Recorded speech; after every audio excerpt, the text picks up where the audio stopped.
G'day! In today's video I'm opening up an Acer Chromebook. And why am I opening this one? Because currently there's something snapped off in the headphone jack. So I'm hoping that if I tear this down I can clear that. This particular one has the model number C731 or C731 series, model number N16Q13. What we're going to need here is a Phillips head screwdriver to begin with, and then something to be able to poke out that headphone jack. Not sure if the screws are going to stay. Nope, they're leaving. I'll let you know if any of these screws are different in size. Hopefully we're lucky and all of them are the same. Sometimes the front ones are smaller than the back ones. And sometimes the hinge ones are different as well, or slightly thicker. Right now it's coming apart fairly normal. So right now all the audio is currently getting routed to the headphone jack, which being we can't plug headphones in there due to the snapped off headphone cable that's there. Getting in there is going to be the most surefire way to remove it. The screws out of there. Now I'm not sure if the bottom comes off or if the top comes off. I think this section here is going to come out. So I'll use a pry tool. I'll wedge it in between the plastic and the gap. That's the noise we want to hear. Fold this down, lift this up. There we go. We have one cable, two cable. One for the trackpad, one for the screen. There's a little black tab here that we fold up, like so.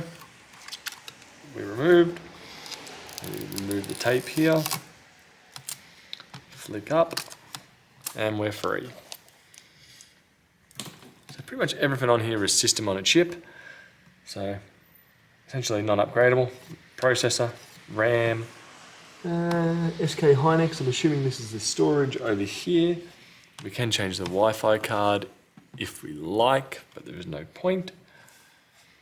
What have we got there? Intel 72565NGW. Anyway, what I want to see here, this bit right here. If I use something like a disk eject tool, push from the inside out, that should hopefully leave.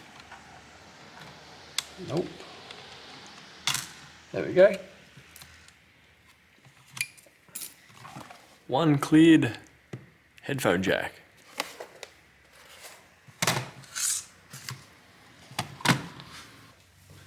Before putting it back together, it goes in just fine. Here comes the most trickiest part of this whole build. It's getting these cables to reconnect without pulling out. So let's say you get the whole thing reassembled and your keyboard's not working. You're gonna have to tear it down to this level and check your connections here. It's gonna be a bit harder to capture it on film as opposed to just doing it.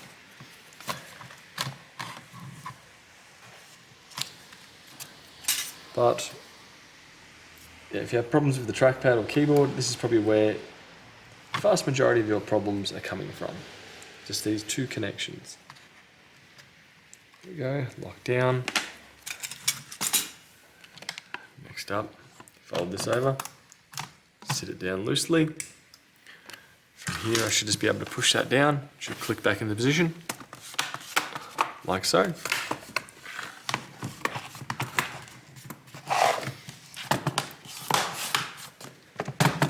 Then from here, we're pretty much free to put those screws back wherever they may go. All of them are of the same length. So from here, just simply put those screws back in. And hopefully, like this machine, you'll have audio once more on yours. So, I'm going to catch you guys later. I hope you have a good day. Bye.